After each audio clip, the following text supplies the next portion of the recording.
Republic day speech Xerox copy. Republic day speech ఏదైతే ఉందో దాన్నే జిరాక్స్ కాపీ కొట్టి ఈమెకు ఇచ్చిర్రు. బడ్జెట్ పైన గవర్నర్ ప్రసంగము మొదలైన అసెంబ్లీ బడ్జెట్ సమావేశాలు ఉభయ సభలను ఉద్దేశించి మాట్లాడిన తమిళసై కాళోజీ కవిత్వంతో మొదలై తమిళ కవిత్వంతో ముగింపు పలికిందంట ఆమె స్పీచ్. సో ప్రజాపాలన ప్రజాభవన్ గురించి మరోసారి ప్రస్తావన, 2 గ్యారంటీలు ఇచ్చినాం, త్వరలో మరో 2 గ్యారంటీలు ఇస్తాం, టీఎస్పీఎస్సీని ప్రక్షాళన చేస్తున్నాం, త్వరలో మూసినదిని కూడా ప్రక్షాళన చేస్తాం, అతి త్వరలోనే ఆ రాజ్భవన్ కూడా ప్రక్షాళన చేయాల్సినటువంటి అవసరం ఎంతైనా ఉన్నది. ఎందుకంటే అక్కడ కూర్చున్నటువంటి వ్యక్తి ఎవరైతే మీరు ఉన్నారో, మీరు ఈ రాష్ట్రానికి వ్యతిరేకంగా పనిచేస్తున్నారో, మీకు ఒక ఎజెండా ఉంది, క్లియర్ కట్ ఎజెండా. మీరు బీజేపీ నాయకురాలుగా మొన్నటి వరకు పనిచేసి తర్వాత మీరు వచ్చి ఇక్కడ గవర్నర్గా పనిచేస్తూ ఉన్నారు. బీజేపీ నాయకురాలుగా ఏదైతే మీరు ఈ ఎయిర్పోర్ట్లల్లో ఇక్కడ అక్కడ ఎంతైతే హంగామా చేసి వార్తల్లో నిలవడం కోసం ఏదైతే డ్రామాలు చేసిర్రో, ఇవాళ గవర్నర్ పొజిషన్లో కూర్చొని కూడా గదే రాజకీయాలు, గదే రకమైనటువంటి మీడియా మేనేజ్మెంటు, గదే రకమైనటువంటి మీడియాలో వార్తలు రావాలి, గవర్నర్ తమిళసై అని చెప్పేసి వార్తలు రావాలన్నటువంటి విధంగా మాత్రమే మీ వ్యవహారం ఉన్నది. సో మీరు మాట్లాడినటువంటి మాటల్ని ఒక్కసారి మనం ఇక్కడ క్రోడీకరించి ఏం జరిగింది అనేది ఒకసారి మనం మాట్లాడితే మిత్రులారా, ఇక్కడ అసలు వాస్తవాలు చాలా ఉన్నాయి, మీరు చూడాల్సినటువంటి అవసరం ఉంది. రాష్ట్రంలో కాంగ్రెస్ ప్రభుత్వం ఏర్పడిన తర్వాత మొదటి బడ్జెట్ సెషన్ మొదలైంది. మొదటి రోజు సమావేశాల్లో భాగంగా రాష్ట్ర గవర్నర్ తమిళసై ఉభయ సభలను ఉద్దేశించి ప్రసంగించారు. ప్రభుత్వం ఏర్పడిన కొత్తలో రిపబ్లిక్ డే రోజు చదివి వినిపించినటువంటి ప్రసంగానే బడ్జెట్ సెషన్లోనూ చదివారు. దానికి కొన్ని అంశాలను, కొన్ని కవితలను కొత్తగా జోడించారు, అంతకుమించి ఇంకేం చేయలే. ఏదైతే గణతంత్ర దినోత్సవ రోజు స్పీచ్ ఇచ్చిర్రో, ఏదైతే మాట్లాడారో, అది తెలంగాణలో కాంగ్రెస్ గవర్నమెంట్ వచ్చినాక గణతంత్ర వేడుకలు జరిగినాయి. కాంగ్రెస్ గవర్నమెంట్ జనవరి 7వ తారీఖు నాడు ఇక్కడ కొలువు తీరింది. జనవరి 26వ తారీఖు నాడు రిపబ్లిక్ డే వేడుకలు జరిగినాయి.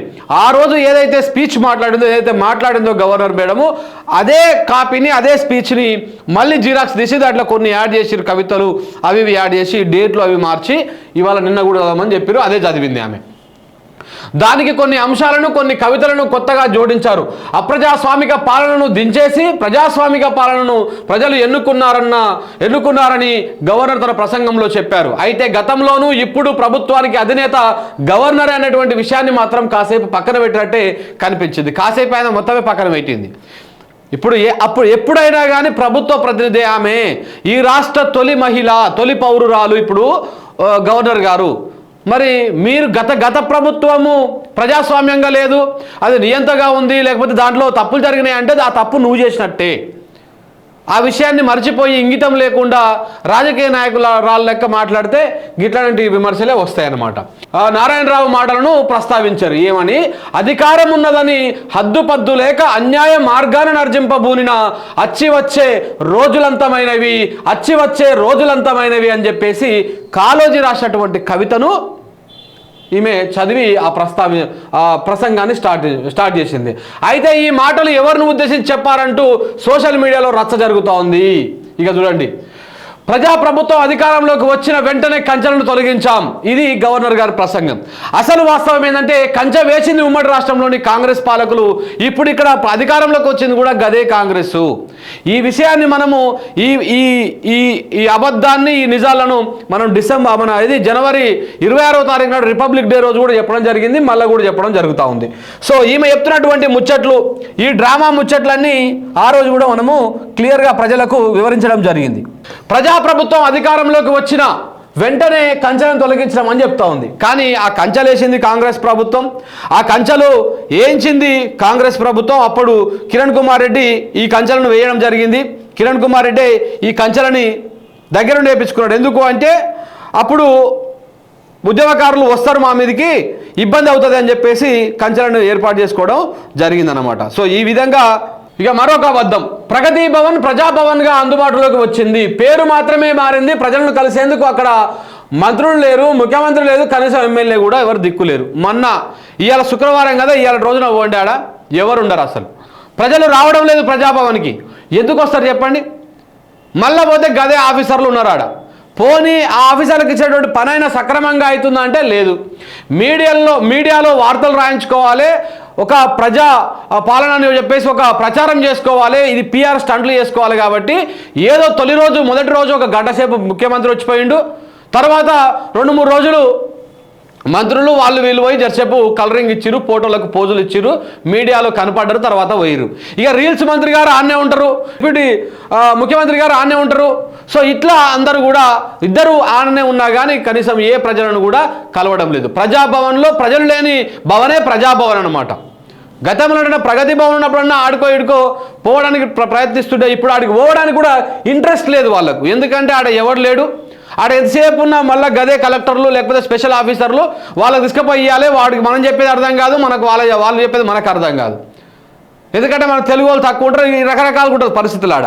ఇక మన మంత్రులు మన ఎమ్మెల్యేలు ఉంటేనే మనం చెప్తాం వాళ్ళకి సాఫ్సీదాగా, వాళ్ళ సమస్య అర్థమవుతుంది మన ప్రాంత పోటు కాబట్టి. సో ఈ విధంగా జరుగుతూ ఉంది. అక్కడెక్కడికి వెళ్ళి ఆదిలాబాద్ మూలకెళ్ళి, నిజామాబాద్ మూలకెళ్ళి, లేకపోతే ఖమ్మంకి వెళ్ళి, ఇటు పాలమూరుకి వెళ్ళి, ఇటు నల్లగొండకి వెళ్ళి, ఇటు చాలా దూర ప్రాంతాలకు వెళ్ళి, సుదూర ప్రాంతాలకు వెళ్ళి బస్సు పెట్టుకొని ఒకరోజు ముందే వచ్చి హోటళ్లను బస్టాండ్లను పండుకొని, లాడ్జులను ఎడబడతాడు వండుకొని, తెల్లారిగట్ల 4 గంటలకు వెళ్ళేసి ఆడ వచ్చి లైన్లో నిలబడి అంతగానం పోయి అప్లికేషన్లు పెడితే దాంట్లో దిక్కు దివాణం లేదు, ఎక్కడ కూడా దాని మీద పురోగతి లేదు. ఇక దానికోసానికి పోవడం ఎందుకు అనేటువంటిది ప్రజల్లో ఉన్నటువంటి మాట. ఉట్టిదే పేరుకు మాత్రమే ప్రజాభవన్ పెట్టుకున్నారు. ఇదంతా మొత్తం దుర్మార్గ పాలన ఉన్నది, ఇక్కడ ప్రజాపాలన లేదని అక్కడ పోయినటువంటి ప్రజలు చెప్తున్నటువంటి మాట అది. సో కాబట్టి మిత్రులారా ఈ విధంగా ఉంది. ఇంకొకటి 6 గ్యారెంటీలకు కట్టుబడి ఉన్నాం. 100 రోజుల్లో ఇప్పటికీ 60 రోజులు అయిపోయినాయి. ఇక అసలు వాస్తవం 100 రోజుల్లో ఇప్పటికీ 60 రోజులు అయిపోయినాయి. ఇప్పటి వరకు అమలయ్యింది కేవలం 2 పావలా గ్యారంటీలే. కేవలం 2 పావలా గ్యారంటీలే ఇప్పటిదాకా అమలైనాయి. ఒకటి ఏంది, చేయూత కింద ఉన్నటువంటి ఆరోగ్యశ్రీని 10 లక్షల దాకా పెంచుడు. అది గత ప్రభుత్వమే పెంచింది, వాళ్ళు ప్రచారం చేసుకోలే, మీరు ప్రచారం చేసుకున్నారు. వాళ్ళకు మీడియా లేదు, మీకు మీడియా ఉంది. నువ్వు చంద్రబాబు తొత్తువు కాబట్టి, చంద్రబాబు చెంచావు కాబట్టి చంద్రబాబు మీడియా మొత్తం నీకు అనుకూలంగా పనిచేస్తుంది. వాళ్లకు మీడియా అధికారంలో ఉన్న రోజులే వాళ్ళకు పనిచేసింది. అది కూడా ఎన్నికలు 6 నెలలు ఉందనగా మొత్తానికి మోల్ట్ అయిపోయి మీ సంఖ్యలో జోరింది. ఇది తెలిసినటువంటి విషయమే. సో అట్లా చేయూత అనేటువంటి దాని కింద ఉన్నటువంటి 2 హామీలు ఉన్నాయి చేయూత కింద. ఒకటి ముసలోళ్లకు పెన్షన్ ఇచ్చేటిది 4000 పెంచుడు, ఈ వికలాంగులకు 6000 చేసుడు. ఇది పక్కన పెట్టేసిండు, దీని మీద ఇది భారం పడుతుంది కాబట్టి ఇది ఇయ్యడు వెంటనే. అది కాకుండా ఆరోగ్యశ్రీని 10 లక్షలకు పెంచిండు. దానివల్ల ఉపయోగం లేదు ఎవరికి ఉపయోగం లేదు. ఎందుకు అంటే 10 లక్షల దాకా ఎవరు ట్రీట్మెంట్ చేయించుకోలేదు, 100కో 1 ఎన్నో ఒకరిద్దరు తప్ప ఎవరు పెద్దగా ఉండరు. ఇక ఇంకొకటి ఏం చేసిండు, ఫ్రీ బస్సు పెట్టిండు. ఫ్రీ బస్ అని పెట్టిండు. మహాలక్ష్మి స్కీమ్ కింద ఉన్నటువంటిది, మహాలక్ష్మి గ్యారంటీ కింద ఉన్నటువంటి 3 హామీలల్లో ఒక హామీ అందులో ఫ్రీ బస్సు. ఇంకా 2 హామీలు అంటే ఏంది, 500 రూపాయలకే గ్యాస్ సిలిండరు, దాంతోపాటు గృహలక్ష్మ, దాంతోపాటు ఇంకోటి ఏంది ఆడోళ్ళకు 2500 రూపాయలు. సో ఇట్లా ఆ 2 పోయినాయి. కేవలం 2 పావలా గ్యారెంటీలు అమలు చేసి 2 గ్యారెంటీలు అమలు చేస్తామని కాంగ్రెస్ వాళ్ళు సిగ్గు లేకుండా చెప్తున్నారు. అది సరే, రాజకీయ పార్టీ కాబట్టి వాళ్ళు చెప్పుకోవాలి కాబట్టి చెప్పుకుంటారు. మరి గవర్నర్ గారికి ఏమైంది? ఈమె రాజకీయ పార్టీ కాదు కదా, ఈమె ఒక రాష్ట్ర ప్రభుత్వ ప్రతినిధి కదా, రాష్ట్ర పెబ్బ కదా. మరి మీరు ఎట్లా అబద్ధాలు చెప్తున్నారు 2 గ్యారెంటీలు అమలు చేస్తామని? సోయి ఉండాలి, అర్థం చేసుకోవాలి, ఒకసారి క్రాస్ చెక్ చేసుకోవాలి, ఏం చెప్తున్నాం అనేది క్రాస్ చెక్ చేసుకోవాలి. ఇక త్వరలో మరో 2 గ్యారెంటీలు అమలు చేస్తాం. ఇంకా అయిపోయి గృహజ్యోతికి ప్రజాపాలనలో అప్లికేషన్లు తీసుకున్నారు. ఇప్పుడు ఇండ్లకు వచ్చి Aadhaar card, ration card number తీసుకుంటున్నారు. అర్హుల గుర్తింపు ఎప్పుడు అమలు అయ్యేది ఎప్పుడు? ఇంకా ఈ పనికిమాలిన దుకాణం ఒకటి, ఈ ప్రజాపాలన అప్లికేషన్ల ఫామ్ అని ఒకటి దుకాణం పెట్టిండు. ఎవరు? మన రేవంత్ రెడ్డి గారు. దేనికి పెట్టిండు? టైంపాస్ కావాలి పార్లమెంట్ ఎన్నికల దాకా. ఒకవేళ అప్లికేషన్లు పెట్టుకోకపోతే మళ్ళీ ప్రజలు ఇంకెప్పుడు ఇస్తావు అని అంటారు. ఇప్పటికీ అంటూనే ఉన్నారు. సో ప్రజల దృష్టి మరల్చాలి కాబట్టి ఏం చేయాలి మనము దానికోసమని ఈ ప్రజాపాలన దుకాణం పెట్టిండు. ఎవడైనా గీ జనరేషన్లో ఇప్పుడు గీ ఫోన్ ఉన్నది, గీ ఫోన్లోనే సర్వం ఉన్నది. ఈ ఫోన్లో ఒక చిన్న అప్లికేషన్ ఓపెన్ చేసి ఒక యాప్ తయారు చేసి అందులో డేటా ఫిల్ చేస్తే అంతా ఆన్లైన్ ఎంట్రీ అయిపోతుంది. ఏవైతే అధికారులు తీసుకుంటారో ఆ అధికారులనే ఒకరోజు ఒక ఊరికి ముగ్గురు అధికారులను పెట్టి ఆ రోజంతా అక్కడనే చేపిస్తే డేటా ఎంట్రీ అంతా అయిపోతుంది. ఒక చిన్న గూగుల్ షీట్లో నమోదు చేసుకున్నా కానీ డేటా ఎంట్రీ ప్రక్రియనే ఆన్లైన్ ఎంట్రీ అయిపోతుంది. కానీ లేట్ చేయాలి కాబట్టి, పొడిగించాలి కాబట్టి, దీన్ని సాగదీయాలి కాబట్టి పార్లమెంట్ ఎన్నికల దాకా ఏం డ్రామా చేసిండయ్యా అంటే కాగితాలు తీసుకొచ్చి ఇలా మీరు రాయిర్రి, ఆ రాష్ట్రం తీసుకుపోయి మీరు ఇంత ఊర్లలో ఇయ్యిర్రి అని చెప్పిండు. మళ్ళీ ఆ తీసుకుపోయిన కాగితాలను ఒక డేటా ఎంట్రీలకు ఇచ్చి ఆ ఇచ్చే క్రమంలో ఏడబడితే ఆడ అవి పడిపోవుడు, కింద పడిపోవుడు, అవి ఉన్నాయో లేవో తెలియదు. ఇట్లా రకరకాల వ్యవహారం అంతా జరిగిందనమాట. సో ఇట్లా ఇదంతా ఎందుకు జరిగింది అంటే ఇది టైము లేట్ కావాలి అంటే వెంటనే 10 రోజులలో పని అయిపోతే మళ్ళీ 15వ రోజు నుంచి మనము ఇస్తానటువంటి స్కీమ్స్ ఇవ్వాల్సి వస్తుంది. కాబట్టి ఇదంతా 4 రోజులు ప్రక్రియ జరగాలి. ఎక్కడ పోయినా ఈ పేపర్లన్నీ రాసినాయి కదా, వెలుగోడు, ఆంధ్రజ్యోతోడు, ఈనాడోడు, దిశ అనేటువంటి బోకర్ పత్రిక వీళ్ళందరూ రాసిర్రు. అయిపోయి వచ్చేసినాయి 1,80,00,000 అప్లికేషన్లు వచ్చేసినాయి, 3 కోట్ల అప్లికేషన్లు వచ్చేసినాయి. అద్భుతంగా ఉంది, మస్తు రెస్పాన్స్ వస్తుంది ప్రజాపాలనకని. ఎక్కడ పోయినాయిరా ఆ అప్లికేషన్లని? ఎడబెట్టిర్రు? పల్లి పొట్టాలకు అమ్మిర్రా, లేకపోతే బజ్జీల షాపులకు అమ్మిర్రా, పార్కులల్లో బఠానీలు, శనగపాలు, గుడాలు అమ్ముతారు చూస్తావా, గాలకి ఇచ్చేసిర్రా? ఎక్కడ పోయినాయి అవన్నీ? ఇప్పుడు నీ పెట్టే అప్లికేషన్ కరెక్ట్గా ఆన్లైన్లో నమోదైందా కాలేదని ఎట్లా తెలుసుకోవాలి? అంటే ప్రజలను అంతా బఫూలను చేసి, ప్రజలను ఎర్రి పువ్వులను చేసి, ఇవాళ నువ్వు ప్రజాపాలన అనేటువంటి పేరుతోటి ఒక బూటకపు ఒక నియంత లెక్క నువ్వు పాలన చేస్తా ఉన్నావు అనమాట. సో అట్లనే ఈ గృహజ్యోతి అప్పుడు అప్లికేషన్లు పెట్టుకోమని చెప్పిండు. ఏది ప్రజాపాలనలో మళ్ళీ ఇప్పుడు ఏంది కొత్తగా ఇంటికి వచ్చి నీ ఆధార్ కార్డు నెంబర్ చెప్పు, నీ రేషన్ కార్డు నెంబర్ చెప్పు, నీ ఫోన్ నెంబర్ చెప్పు అని మళ్ళీ ఫోన్లు చేసుడు, ఇంటికాడికి వచ్చి మీటర్ నెంబర్ చెప్పుడు అని చెప్పేసి ఈ కార్యక్రమం చేసుడు. అంటే ఎంత డ్రామా చేస్తూ ఉన్నారో చూడండి మీరు. ఇదంతా ఏంటంటే మళ్ళీ ఈ నమోదు ప్రక్రియ, ఈ దుకాణం ప్రక్రియ ఇదంతా కూడా అయ్యేసరికి ఏమవుతుంది, మళ్ళీ 1-2 నెలలు పోతుంది. ఈ 2 నెలల్లో ఈ ప్రక్రియ జరుగుతూ ఉంది కాబట్టి ఈ 4 రోజుల్లో మేము ఇవ్వలేము, వచ్చే నెల నుంచి ఇస్తాం. దీంట్లో కూడా మళ్ళీ ఏంది, ఈ గృహలక్ష్మి అనేటువంటి గృహజ్యోతి అనేటువంటి స్కీమ్ కింద ఇప్పుడు గత సంవత్సరం నువ్వు ఎన్నికల్లో చెప్పినటువంటి కథ ఏంది, ఇప్పుడు నువ్వు చేస్తున్నటువంటి కథ ఏంది? ఎన్నికల్లో ఏం చెప్పిండు? అక్కల్లారా అమ్మల్లారా వచ్చే నెల నుంచి మీరు ఎవరు కరెంటు బిల్లు కట్టొద్దు, 200 యూనిట్ల లోపు మీరు కరెంటు వాడితే మీకు ఫ్రీ ఫ్రీ ఫ్రీ అని చెప్పిండు. ఇందిరాగాంధీ, సోనియా గాంధీ వచ్చి కడుతుంది, ప్రియాంక గాంధీ వచ్చి కడుతుంది, మాకు ఓట్లు వేయండి, మేము కుర్చీలెక్కి కూర్చుంటాము అని చెప్పిండు. ప్రజలందరూ ఏం చేసిరు పాపం, నమ్మిరు ఈ లంగ మాటలు, ఈ లంగ ముచ్చట్లని ఇని నమ్మేసి ఏం చేసిరు, అరే నీ అమ్మ కరెంటు బిల్లు అంటే ఎంత కొంత ఆసరా, 200 యూనిట్లు అంటే దగ్గర 1000 రూపాయల దాకా కరెంటు బిల్లు, మరి 1000 రూపాయలు అంటే మనకు 2 రోజుల కూలి కావచ్చు, కాబట్టి ఇది మిలుగుతుంది అని చెప్పేసి జనమంతా చెయ్యి గుర్తు మీద గుద్ది పడేసారు. గుద్దగానే ఏమైంది, కుర్చీకి కూర్చున్నాడు, ఇక నిమ్మలంగా కూర్చొని ఇప్పుడు అట్ట కాదు, ఇప్పుడు 200 యూనిట్ల లోపొచ్చుడు కాదు, గత సంవత్సరం నుంచి నువ్వు 200 యూనిట్ల లోపలనే వాడాలి ప్రతి నెల. అంటే 2200 యూనిట్ల లోపలనే నీ మొత్తము సంవత్సరం పాటు వాడినటువంటి యూనిట్లు ఉండాలి. ప్రతి నెల 200 కంటే ఒక్క యూనిట్ ఎక్కువ వచ్చినా కానీ పోయిన సంవత్సరం మొత్తంలో నీవు దానికి ఎలిజిబుల్ కాదు. ఒకవేళ అట్లా తక్కువ ఉండి నువ్వు దానికి ఎలిజిబుల్ అయినా కానీ నీకు తెల్ల రేషన్ కార్డు ఉండాలి, అప్పుడే నీకు ఈ గ్యారంటీ వస్తుంది, ఈ స్కీమ్ అనేది నువ్వు అప్లికబుల్ అవుతావు, లేకపోతే కావు. ఇవన్నీ చెప్పిర్రా ప్రజలారా? మీరే చెప్పండి. ఏమైనా తప్పు మాట్లాడితే మమ్మల్ని కూడా అనండి, తప్పేం లేదు. ఇవన్నీ కాదు ఎన్నికల ప్రచారంలో చేసేటప్పుడు, అయ్యా మీకు తెల్ల రేషన్ కార్డు ఉంటేనే నేను కరెంటు ఫ్రీ ఇస్తా, అయ్యా మీరు గత సంవత్సరం పాటు 200 యూనిట్లు ప్రతి నెల వాడితే అంతకంటే తక్కువలోపు వాడిన వాళ్ళకే నేను కరెంటు ఫ్రీ ఇస్తా, అట్లాంటి వాళ్ళే నాకు ఓటేయండి, లేకపోతే మీ ఇష్టం వచ్చిన వాళ్ళకి వేసుకోండి అని చెప్పినావా? నువ్వు చెప్పలేగా. ఆ రోజు ఏం చెప్పినావు? మీరెవ్వరు కరెంటు బిల్లు కట్టొద్దు, సోనియమ్మ కడుతుంది, ఆమె ఇంటికే కరెంటు బిల్లు కట్టుకోలేక దొంగతనం లెక్క కరెంటు వాడుకుంటా ఉందని చెప్పేసి అధికారులు చెప్తా ఉన్నారు. ఇక ప్రజలందరినీ మీ కరెంటు బిల్లు కడతాను జనం అంతా పాపం అమాయకులు కదా, మోసపోయి మీకు గుద్దిరి అలా ఎక్కి కూర్చున్నాక నువ్వు ఎట్ట పడితే అట్లా ఆడుతూ ఉన్నావంట. పిచ్చోని చేతిలో రాయి పెట్టాము, ఆడెవరికైనా శ్రేయొచ్చు. సో అట్లా ఈ కార్యక్రమం జరుగుతూ ఉంది. గీడోడు పెడతా ఉన్నాడు, ఏంది ఇది నిషేంద్ర అంట, బీఆర్ఎస్ పెయిడ్ జర్నలిస్ట్ అంట. చూడకరా బాబు, ఎవరు చూడమంటుండ్రా? ఇది నాకు తెలిసి పచ్చకుక్క అయి ఉంటుంది, ఏపీకి వెళ్ళి ఇంపోర్ట్ అయిన పచ్చకుక్క అయి ఉంటుంది. నువ్వు చూడక ఎవరు చూడమంటుండు నిన్ను? రైట్. ఇదిట్లో పోతే మహాలక్ష్మి పథకం ద్వారా మహిళలకు ఉచిత బస్సు ప్రయాణం కల్పించాం. బస్సు ఆపడం లేదు, ఆ బస్సులో సీట్లు లేవు, అద్దె బస్సులు ఓవైపు గగ్గోలు పెడతా ఉన్నారు. మన సిద్దిపేట దగ్గర చూసినాం, బస్సు ఆపుతలేరని వాళ్ళ అమ్మ పోయి రోడ్డు మీద బస్సు ఆపుతలేరంట. ఆపకపోతే ఆ పోరగాని కోపం వచ్చి బండి మీద వాళ్ళ అమ్మని ఎక్కించుకొని బస్సును ఓవర్టేక్ చేసిపోయి ముంగల ఆపి, బిడ్డ నువ్వు బస్సు ఆపమంటే ఆపమెందుకు అని చెప్పేసి ఆ బస్సు డ్రైవర్ మీద గట్టిగా ధూమ్ధామ్ చేసారు. అంటే ఇట్లాంటి పరిస్థితి వచ్చింది. ఇప్పుడు ఆడడం చూస్తే బస్సులు భయపడుతున్నాయి, మామూలుగా భయపడతలేవు. ఎందుకంటే ఈ ఒక్కరు కూర్చోవాల్సిన ప్లేస్లో 4 ఎక్కుతా ఉన్నారు, ఒక్కరు పోవాల్సినటువంటి 50 మంది పోవాల్సిన దాంట్లో 150 మంది ఎక్కుతా ఉన్నారు. మా బస్సులు ఖరాబ్ అయిపోతాయని బస్సులే భయపడిపోతా ఉన్నాయి ఆడలను చూస్తే. అలాంటి పరిస్థితి తీసుకొచ్చిండు మన రేవంత్ రెడ్డి గారు, ముఖ్యమంత్రి గారు. సో ఇది పరిస్థితి. దాని గురించి ఆలోచించాడు. ఈ బస్సుల వల్ల ఎంతోమంది ఆటో డ్రైవర్లు చనిపోతూ ఉన్నారు, ఆత్మహత్యలు చేసుకుంటా ఉన్నారు. దాని గురించి ఆలోచించాడు. దాని గురించి అసలు మేడం గారు ఎక్కడ కూడా ప్రస్తావించలే తన ప్రసంగంలో. కాంగ్రెస్ వాళ్ళు రాసిచ్చిన కరపత్రాన్ని తన పైత్యం జోడించి ఇంకొంచెం గత ప్రభుత్వం మీద కేసీఆర్ మీద విషం నిమ్మేటువంటి ప్రయత్నం చేసింది తప్ప ఇంకా ఆమె ఏ విధంగా కూడా ప్రజలకు అక్కడికి వచ్చేటువంటి ముచ్చట్లు మాట్లాడలే అందులో. ఇంకొకటి ఏంది, రైతులకు ఇచ్చిన హామీకి కట్టుబడి ఉన్నాం, రైతు భరోసా అన్నారు, 2 నెలలు పూర్తయినా రైతు బందే ఇప్పటిదాకా పూర్తి కాలే. సిగ్గు అనిపిస్తలేదు కొంచెమన్నా? ఈ కాంగ్రెస్ పార్టీలో కంటే లేకపోయే మీకన్నా కొంచెమన్నా ఉండాలి కదా మేడం, జర సోయి ఉండాలి కదా మేడం. రైతులకు ఇచ్చినటువంటి మాట కట్టుబడి ఉన్నారా?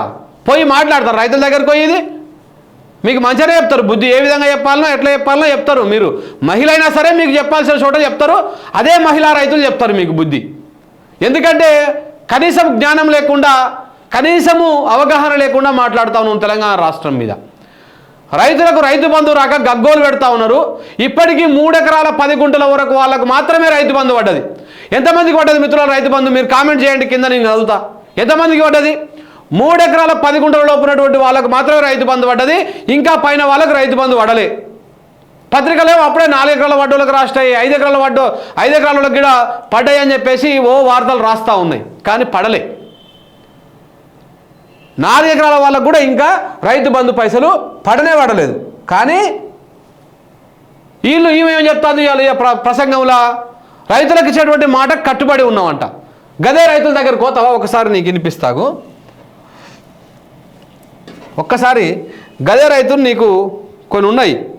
రైతుల దగ్గరికి పోతే ఇప్పుడు నువ్వు చెప్తున్నటువంటి ఇది ఒక ఛానల్ ఉంది, ఈ మధ్యలో పబ్లిక్ బైట్స్ బాగా తెస్తూ ఉన్నారు. ఇగో ఇక్కడ చూడండి, వీళ్ళు ఏమంటారో, వీళ్ళందరూ రైతులే. ఇగో వీళ్ళందరూ రైతులే, వీళ్ళందరూ ఎట్లా ఇబ్బందులు పడుతారో వాళ్ళు చెప్తా ఉన్నారు. చూడండి ఒకసారి. ఇగో ఏం పేరు? నా పేరు జింటూ. ఎవరు మాది రామనంతన్న నల్లవెల్లి. ఎట్లా ఉంది పరిపాలన? ఏం బాగలేదు. అంత ముందు ఉన్న పరిపాలనే బాగున్నది. 9-10 సంవత్సరాలు కేసీఆర్ చేసిండు, కానీ అంత పనులు మంచిగా చేసిండు. 2000 పింఛన్ ఇచ్చిండు, స్టార్టింగ్ కళ్యాణ లక్ష్మి ఇచ్చిండు, కళ్యాణ లక్ష్మి 1,00,000 రూపాయలు ఇచ్చిండు. పోతే మాకు రుణమాఫీ కూడా 70% రుణమాఫీ చేసిండు, ఇంకా కొంత 30% చేసిండు. ఒక్కసారి ఇప్పుడు మళ్ళీ గెలిపేయండి. ఎక్కడ ఏ కాళేశ్వరం కట్టించినా, కాకపోతే మన అది ఇక బోర్డు అదే దూరాల బాధ్యత కట్టిదా, ఎక్కడ ఏ బాధ్యత కట్టిరు, మరి మీరు ఎక్కడ నీళ్ళు పంపిరు, అది ఒకటి మాకు చూపెట్టాలి.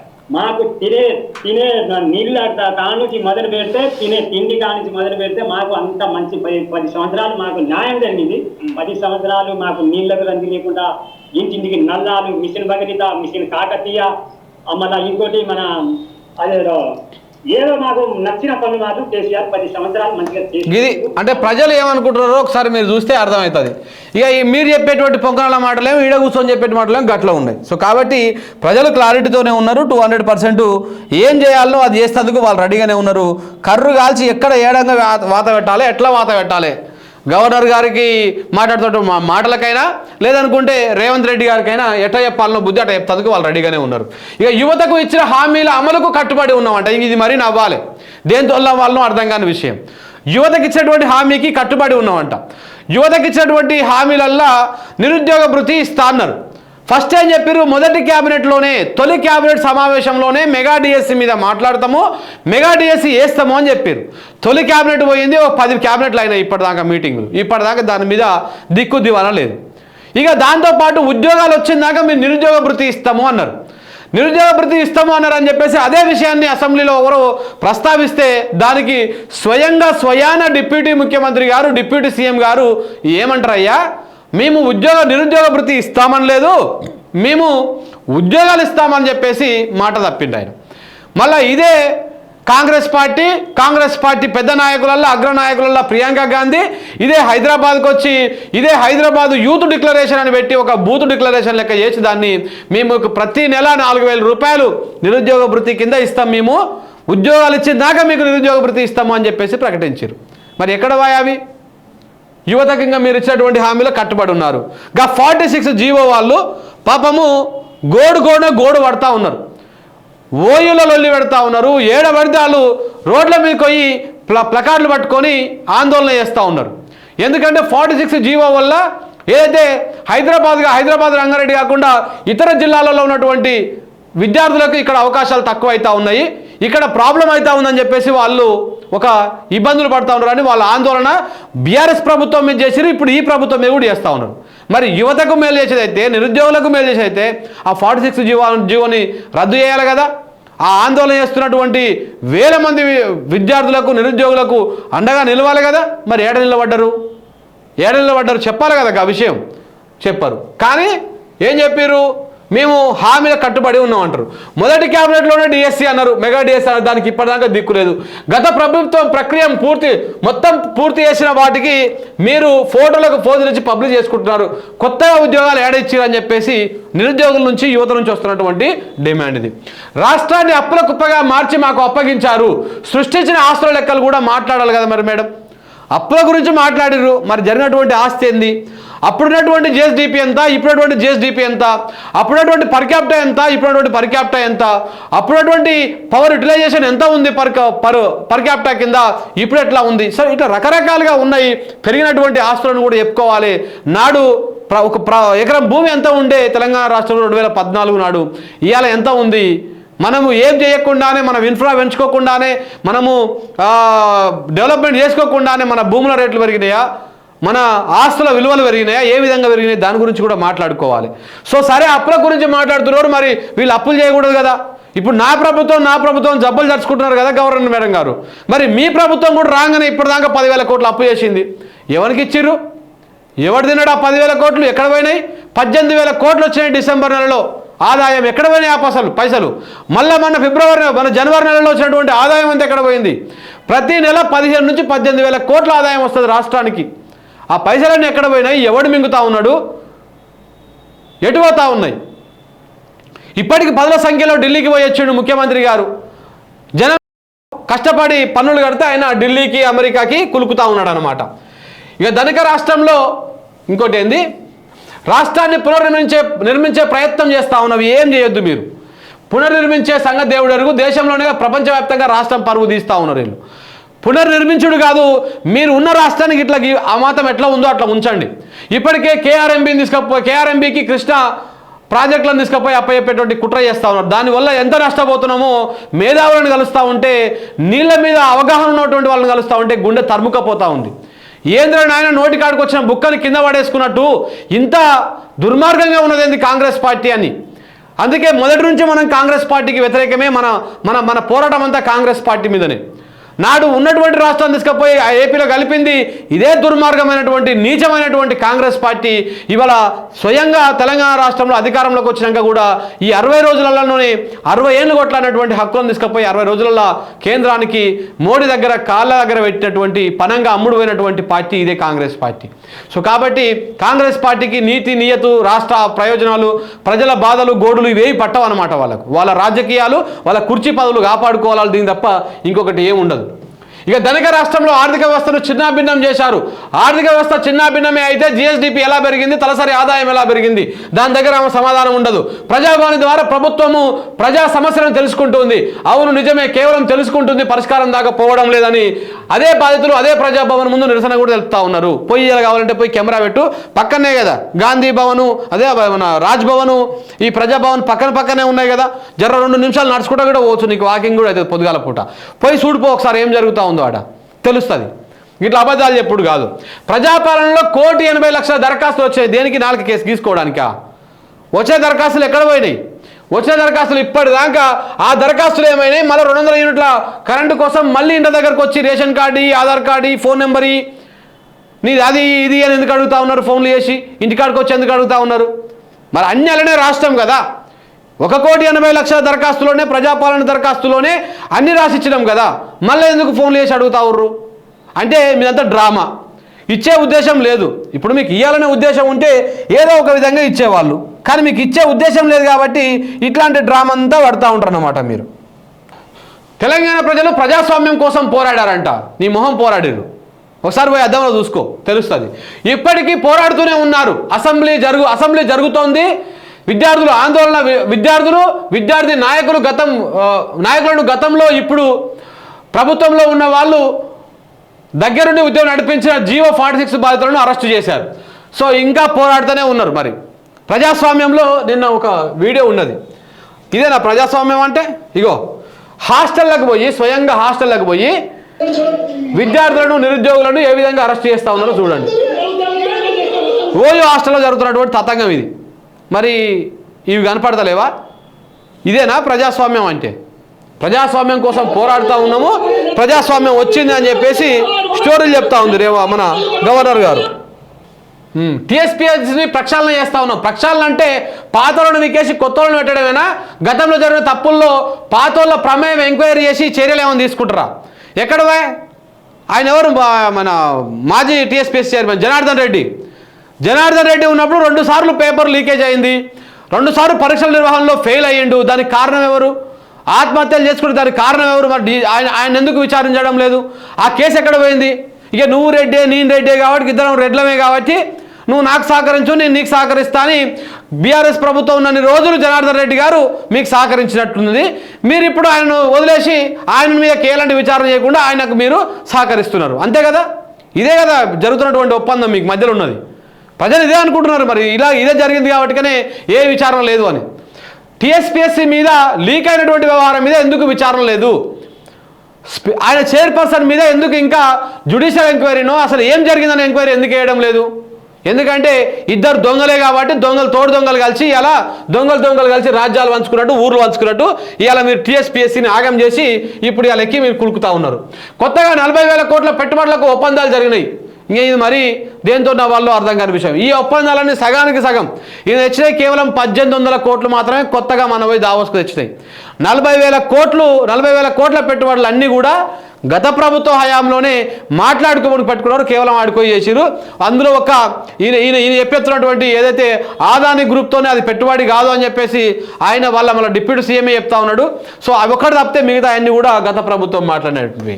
ఇక 1000 ఎకరాల్లో 10 నుంచి 12 ఫార్మా విలేజ్ ఏర్పాటు చేయబోతున్నాం. ఆల్రెడీ ప్రతిపాదించిన ఫార్మాసిటీ సంగతి ఏంది? ఇప్పటికే ఓసారి రద్దు అని, ఆ తర్వాత రద్దు లేదని ప్రకటించారు. ఇది అదే ప్రాంతంలోనా లేకపోతే మరో ప్రాంతానికి ఎంపిక చేస్తున్నారు అనేది అందులో కూడా స్పష్టత లేనటువంటి అంశం. ఇక మూసీ నది ప్రక్షాళనకు ప్రణాళికలు రూపొందించాం. మూసీ నది మురికి కూపంగా మార్చడంలో మీ గత కాంగ్రెస్ ప్రభుత్వ పాత్ర ఎనలేనిది. ఇప్పటికైనా దాన్ని బాగు చేయండి అని చెప్పేసి ప్రజల నుంచి వస్తున్నటువంటి డిమాండ్. సో త్వరలోనే రాష్ట్రంలో గ్రీన్ ఎనర్జీ తీసుకువస్తాం. 200 యూనిట్ల ఉచిత యూనిట్లు ఇచ్చే బదులు వారి ఇళ్లపైన ప్రభుత్వం తరపున సోలార్ ప్యానెల్ పెట్టండి. బొగ్గుతో ఉత్పత్తి అవుతున్న కరెంటు ఉత్పత్తి చాలా వరకు తగ్గిపోతుంది, పర్యావరణానికి మేలు జరుగుతుందని చెప్పేసి పర్యావరణవేత్తలు చెప్తున్నటువంటి మాట ఇది. సో ఈ విధంగా ఇన్ని విధాలుగా ఇంత అబద్ధాలు చెప్పుకుంటూ వచ్చింది మన గవర్నర్ మేడం. సో కాబట్టి ఈ గవర్నర్ గారిని ఇంకా మనం ఎన్ని రోజులు చూడాలనో, ఎన్ని రోజులు భరించాలనో, మనకెందుకో ఈ దౌర్భాగ్యం ఏందో కథ చూడాలి.